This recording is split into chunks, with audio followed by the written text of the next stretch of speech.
Hi, Butch Jones. What's up, Matty Amendola, and welcome to the studio at 825 Records.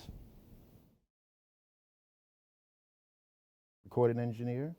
I've been in recording approximately maybe 25 years or so, and started out at blank tapes.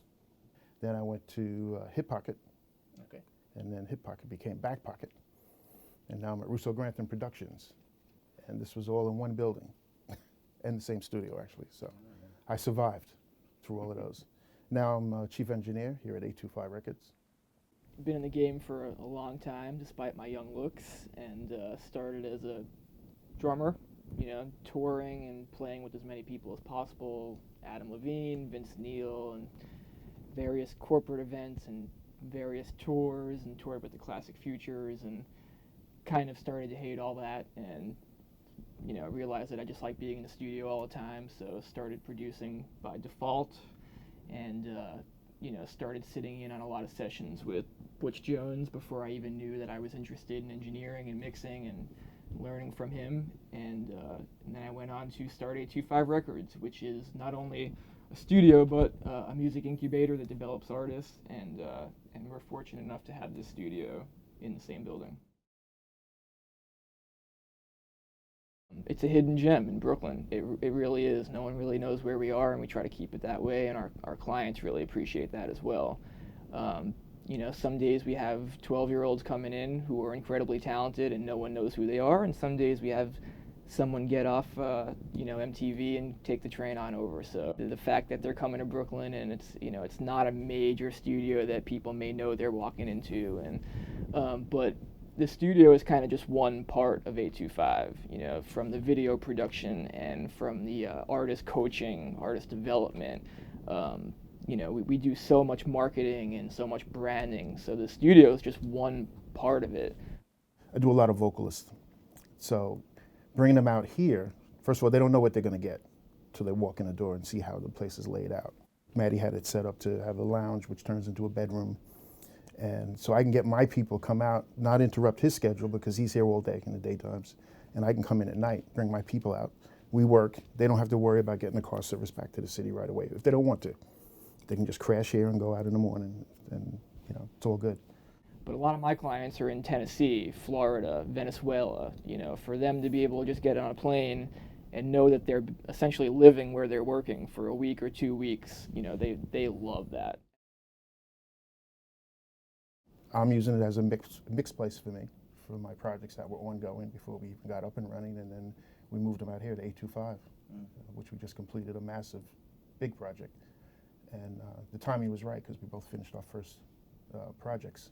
Mine was a Kevin Gray Memorial CD. It was a 35-song Broadway, 180 people that sang on it, performed.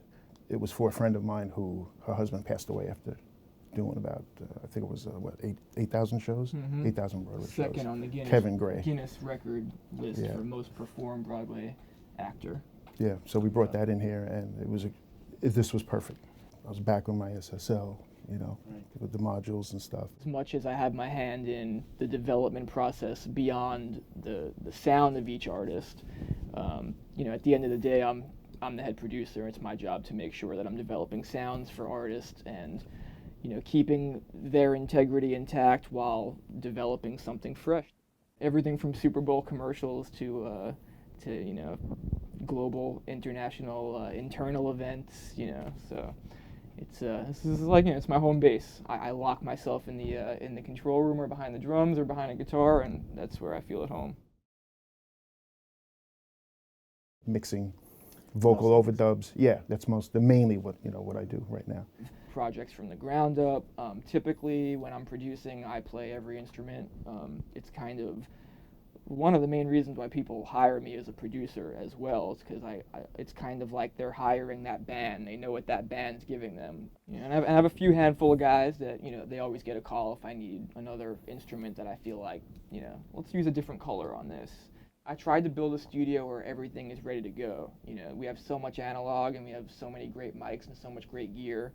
If someone says, hey, I want to try the AC30 through this pre, patches in, let's go. And if it's not in, it's just one move over to another slot. So the workflow is really, really streamlined in that way. And fast. I was at Blank Tapes, which actually turned into Hip Pocket. So that was kind of a crossover time there. One of the partners brought in the SSL. He had a 56 SSL 6000. So I had gone freelance. I had left when it was Blank Tapes and then came back a year later when I found out they had the SSL. And I got on it and it was golden. Loved it.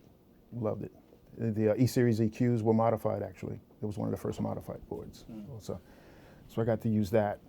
Then our Studio B, someone wanted to buy the MCI console. So they actually went out and got an SSL 4000, which was the G series. So my ear for these guys just got incredible because I could bounce over to B and use that console and get it and have a different sound. And you couldn't do that in the other studios. Everybody else could commit it to one console. It was the E or the G or whatever, 6000, 4000. Here I could, I could do that, and I really got a fine tuning for that. Matty will tell you when we were getting the drum sounds here, it was kind of like I'd be listening to it, and I don't know, it's a little bit too aggressive, like the E, because I find that sometimes some drums will go through there and sing, other ones will go through and they're too harsh. So I immediately go swing over and I go to the G, the Grays, G series, warms it right up a little bit more. I'm good to go, and that's what I missed when I got out of the studio in this city thing. It was not having those hardware EQs that I can use blindly. You know, I can grab that EQ and I know where I'm in the bottom or in the middle and I can tweak it just by feel. We rebuilt the studio last year. About a week after we were officially open, an artist named Kirchhoff came in from Tennessee. And right off the bat, I knew that I wanted to go for that indie, raw kind of feel, but with a little pop polish. Basically, we created an SSL channel strip, and what we did was strips. Everything from the live room ran into a pre that we figured out was the best, whether it be the alpha pre's, which we used a lot of, or a UA pre or something like that. And then we made the strip, so right through the X-Racks, through an SSL EQ, and then we would decide silver or black. It was actually a lot of fun to come back to them because I hadn't been working on hardware. So when we did that, we were going back and forth. I don't know if this E is, I don't know if it's as good as this. Either the G is going to be better, Boom, just jump it right over. Yeah. We'll go back out and try. From the pre to the EQ to a compressor, and then back into the DAW. We track Kirchhoff's entire record that way. All the guitars, all the drums, all the vocals, and a major thing of what I learned from Butch is making our own chain, this hybrid kind of thing that we have going on. That's what we did. From an engineering standpoint, if you can go through an analog chain into the DAW, there's really not much more you have to do if you get those sounds right when you're in. Now that we're in this world with hybrid, we can go a million steps further than we ever were able to, but it's starting with that defined depth and punch of that analog chain that I feel like most records are missing nowadays. And then I've done records all in the box where it was the opposite. It's like, oh man, there's 7 plugins on here just to give it that depth that an analog path would have given it. The patch bay that me and Butch kind of spent a lot of time on a card table. On a card table. We spent a lot of time piecing together our patch bay. We wanted the patch bay to work almost as if it were split. So, for instance, like my left side of the patch bay is everything coming in from the live room. So if I want to go into the DAW, but going through an analog strip, I can do that. Now, when I'm in mix mode, I think this is kind of where we've taken the hybrid thing to another level. I have my right side of my patch bay, it's just maybe 1 or 2 moves, and now I'm using all those same EQs and compressors in the box. Butch is primarily in Pro Tools, I'm primarily in Logic because of their I/O plugin. Logic has a really interesting plugin called the I/O plugin, and basically all it does, it's an internal router. So you're telling it the input, you're telling it the output, and it's got a ping feature. So once you have your output and input set up, it's sending signal to the hardware and back to the computer. You hit the ping, it still sets up all your delay compensation for you, and we've tested it, works perfectly. And I've went as far as saving every preset in that plugin. So if I open that plugin and I say, oh, you know what, I want to use my EQ black, and we have number 5 on it. I go into the plugin to my drop-down window, bam, clicked on the track, ping, and now I'm using Outboard as if it's a plugin. A huge thing for me, and it allows me to keep costs down for clients, is that, you know, if me and Butch have an off day in the studio, let's go for a rock sound today, you know, and then we get everything dialed in, we store it right in. So now we have all those EQs and compressors set up within the X-Racks to go right back to it. And you always change sounds later, but you have just the fastest startup you could possibly have when you goes for a mode. I want rock, I want R&B, I want hip hop, whatever. Yep. Boom, call it up, and then start. You can tweak.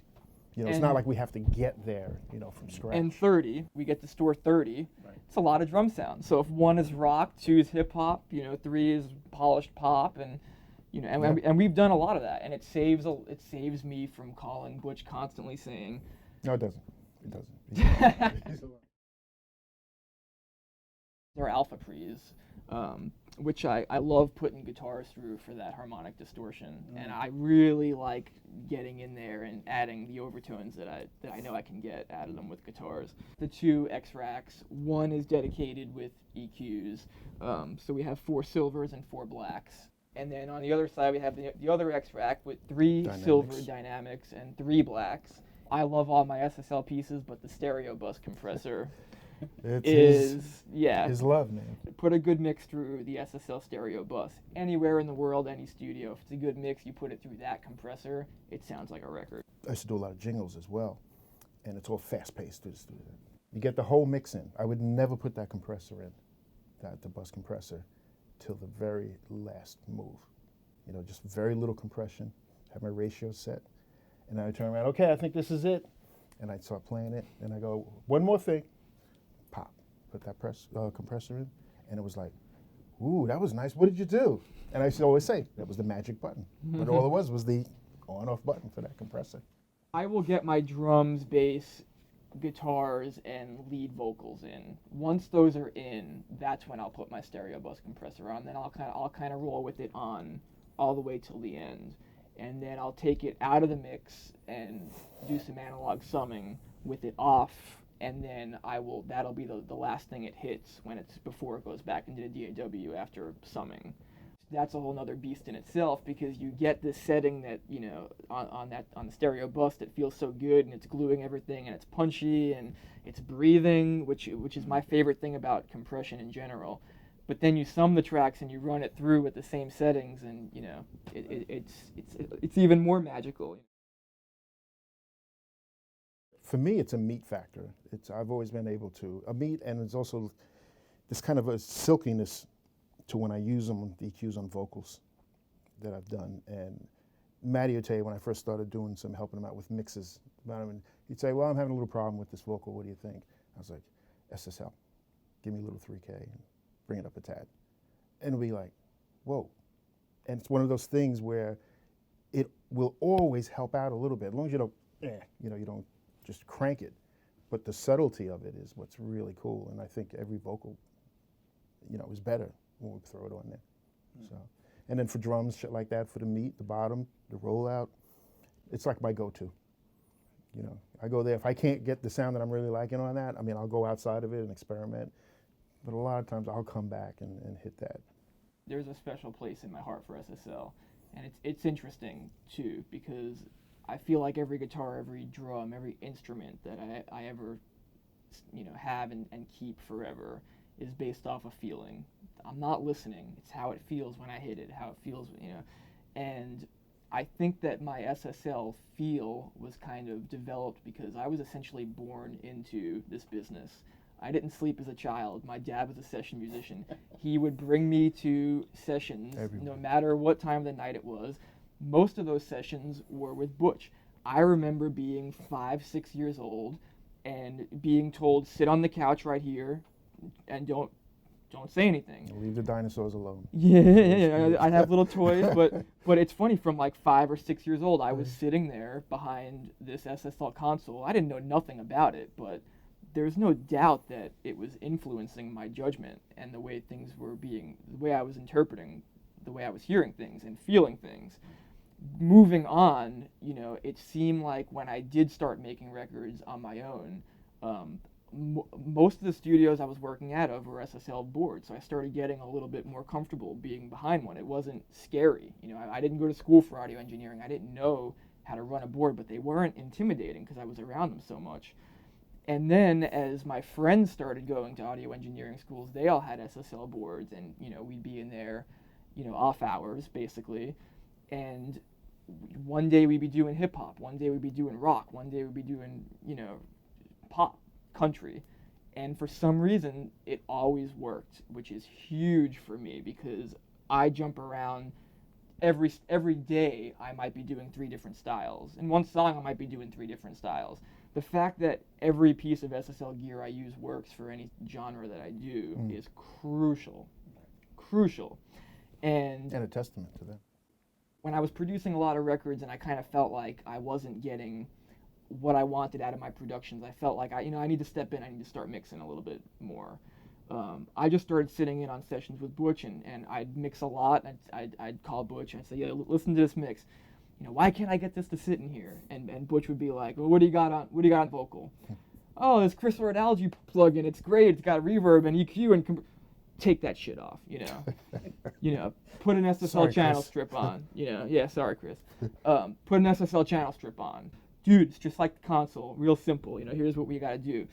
And I think for maybe like piece. the first 2 years where I was like really honing in on my mixing skills, I think I just had SSL channel strips across everything in my DAW because I knew that I was going to be able to get what I needed. When it came time to build this studio and I knew that I needed something on this hybrid board that was going to be the first thing I hit before anything else and the most important thing, there was no doubt that I was going with the SSL because of that comfort, because of that versatility, that sound and that feeling. The first set of boxes I saw, and that's what I do. He was serious about doing the studio.